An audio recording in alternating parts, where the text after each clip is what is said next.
بسم اللہ الرحمن الرحیم۔ مسجد سہلا میں مقام امام جعفر صادق علیہ السلام کے پاس تشریف فرمائے، مل کے اور صلوات بھیجے محمد والے محمد علیہ السلام پر، اللہم صلی علی محمد والے محمد۔ رات کا بڑا اچھا پرسکون منظر ہے یہاں پر، اور ہوا بھی بڑی خنک ہے، اور مقام امام صادق علیہ السلام امام زمانہ کا گھر مسجد سہلا۔ ایک خاص واقعہ یہاں پر پیش آیا تھا اسی مقام پر۔ اس کو مقام امام صادق علیہ السلام اس لیے کہتے ہیں کہ امام رہتے تھے کوفہ میں، اور بشار نام کا ایک شخص ہے جو امام کے پاس پہنچا تو امام خورما کھا رہے تھے، کھجور۔ تو امام نے اسے کہا کہ کھاؤ تھوڑی سی تم۔ تو اس نے کہا کہ مولا ایک منظر ایسا دیکھ کر آ رہا ہوں کہ میرا دل نہیں چاہ رہا کہ میں کوئی چیز کھاؤں ابھی۔ تو امام نے کہا کیوں، کیا دیکھا تم نے؟ کہا مولا میں ایک کوفہ کی گلی سے گزر رہا تھا کہ ایک آپ کی چاہنے والی خاتون تھی، وہ گری، چلتے چلتے ان کے پیروں میں لغزش ہوئی تو وہ گری زمین پر، تو اس کے پہلو پر چوٹ لگی، تو بے اختیار اس کی زبان سے نکلا کہ خدا لعنت کرے اس پر جس نے سیدہ پر ظلم کیا تھا۔ تو یاد آئی بی بی فاطمہ سلام اللہ علیہ کی مظلومیت کہ ان کے پہلو پر جو زخم ہوا تھا اور پہلو شکستہ ہو گیا تھا۔ تو کہتے ہیں جیسے وہ گری اور ان کے پہلو پہ چوٹ لگی نا، تو اس کی زبان سے دفتر نکلا۔ تو کچھ سپاہی وہاں ساتھ میں کھڑے ہوئے تھے،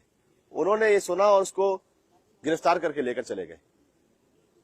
کیونکہ اس نے لعنت بھیجی تھی بی بی کے قاتلوں پر۔ بشار یہ کہتا ہے کہ امام نے سنا تو امام کی آنکھیں ایک دم تر ہو گئی اور امام کی آنکھوں سے آنسو نکلنے لگے، اور امام کا جو رومال تھا امام نے اس آنسوؤں کو صاف کیا، اور وہ رومال تر ہو گیا پورا، امام کا ریش مبارک تر ہو گئی، اتنا روئے امام نے کہا چلو اٹھو، اور امام اپنے گھر سے جو کوفہ میں جہاں امام مقیم تھے وہاں سے تشریف لائے یا مسجد سہلا، اس مقام پر آئے، اور امام نے اس مقام پہ 2 رکعت نماز پڑھی اور پھر سجدے میں گئے۔ اس لیے جب ہم دعا پڑھیں گے نا بھی مقام امام صادق اسلام کی دعا، اس کے بعد ایک سجدہ ہے، اور سجدے میں یہ ہے کہ پھر جو چاہے اللہ سے مانگو، کہ اللہ تعالیٰ مغموم دل کی، ٹوٹے ہوئے دل کی حاجت کو اس مقام پر پوری کرتا ہے۔ امام سجدے میں گئے اور اس کے بعد سجدے سے سر اٹھایا، امام نے دعا مانگی، سجدے سے جیسے سر اٹھایا اور امام ابھی باہر نکلے مسجد سے کہ ایک شخص آیا امام کو بتلانے کے لیے کہ مولا وہ جس خاتون کو گرفتار کر کے لے کر گئے تھے نا، اس کو رہا کر دیا۔ تو امام نے کہا کیا ہوا وہاں پر، کیونکہ امام نے جیسے یہاں تشریف لائے تھے نا تو ایک شخص کو دربار میں بھیجا تھا کہ تم جا کے دیکھو کیا ہو رہا ہے وہاں۔ اس نے کہا کہ اس کو جب بادشاہ کے سامنے لے کر گئے، عباسی بادشاہ خلیفہ تھا، تو اس نے پوچھا کہ اس نے کیا کیا ہے، تو اس خاتون نے واقعہ بیان کر دیا، اور سپاہیوں نے بیان کیا اصل میں کہ اس نے کیا کیا تھا۔ تو پتہ نہیں بادشاہ کو کیا ہوا، بجائے سزا دینے کے اس نے کہا اچھا ایسا کرو کہ اس کو 200 درہم دو، اس کو آزاد کر دو۔ تو مولا لیکن اس نے 200 درہم لیے نہیں اس سے، اس نے کہا مجھے یہ نہیں چاہیے، اور وہ دربار سے باہر چلی گئی۔ امام نے کہا واقع نہیں لیے، اس نے علم امامت سے جانتے، لیکن امام نے اس کو تاکید کی، کہا واقع نہیں لیے۔ یعنی امام نے اپنے پاس سے 7 دینار نکالے، 7 دینار تھے 700 درہم کے برابر، 7 دینار نکالے، اور کہا اس کو جا کے یہ دینا اور کہنا کہ صادق آل محمد نے دیے، چونکہ میں جانتا ہوں کہ خدا کی قسم بہت زیادہ وہ فقیر اور محتاج ہے اس وقت، لیکن اس نے فقط 200 درہم ان سے اس لیے نہیں لیے تھے کہ میں دشمن اہل بیت سے کچھ نہیں لوں گا، اب ہماری جانب سے اس کو تحفہ دینا اور ہمارا سلام پہنچانا اس کو۔ تو بشار کہتا ہے کہ میں پہنچا ان کے پاس اور میں نے کہا کہ بی بی امام نے آپ کو یہ 7 دینار بھجوائے اور اپنا سلام کہا ہے آپ کو۔ تو اس نے کہا امام نے سلام کہا ہے مجھے، یہ سن کر وہ غش کھا کر بے ہوش ہو گئی۔ اس کے بعد اٹھی اور پھر دوسری دفعہ پوچھا کہ کیا امام نے واقعا مجھے سلام کہلوایا، تیسری دفعہ پوچھا کیا امام نے واقعا مجھے سلام کہلوایا۔ امام کی جانب سے وہ جو 7 دینار تھے اس نے وہ ہدیہ لیا اور اسے کہا کہ واقعا میں اس کی بہت زیادہ محتاج تھی اپنی زندگی میں۔ اب جب اس نے 200 درہم وہاں پر رد کیے تھے تو کوئی نہیں معلوم تھا کہ امام 7 دینار بھجوانے والے، اس نے اس وقت رد کیے تھے کہ میں چاہے غربت میں زندگی گزار لوں گی لیکن دشمن اہل بیت غاصب کے ہاتھ سے کچھ نہیں لوں گی۔ اور امام علیہ السلام کی جانب سے جو پھر اس کو جو تحفہ ملا اس نے وہ قبول کیا، اور یہ مقام وہ ہے کہ جہاں امام نے دعا کی تھی بی بی فاطمہ کے قاتلوں پر لعنت بھیجنے والی کے لیے۔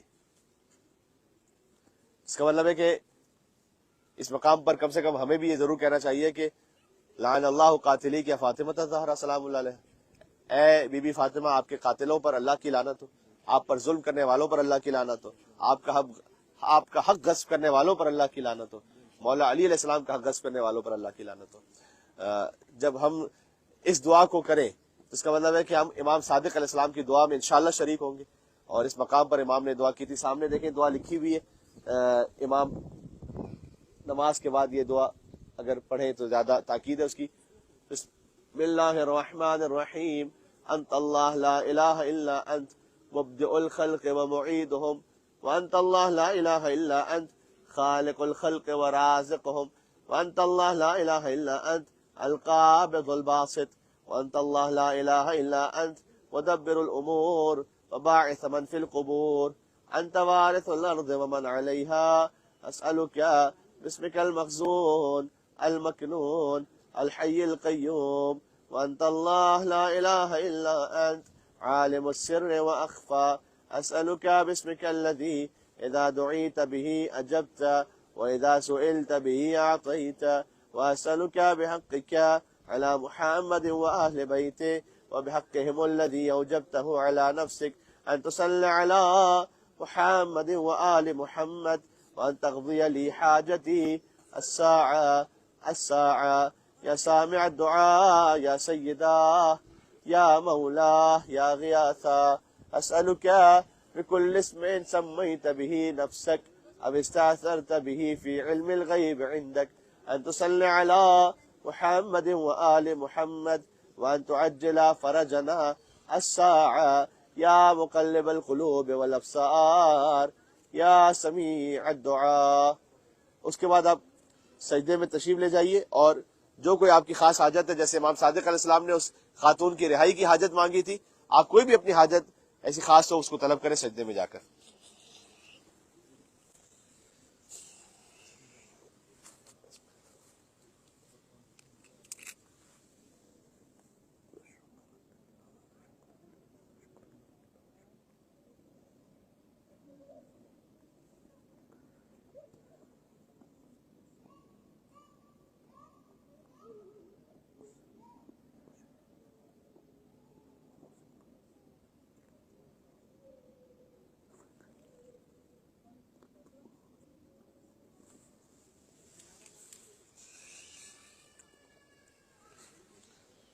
نعرہ صلوات.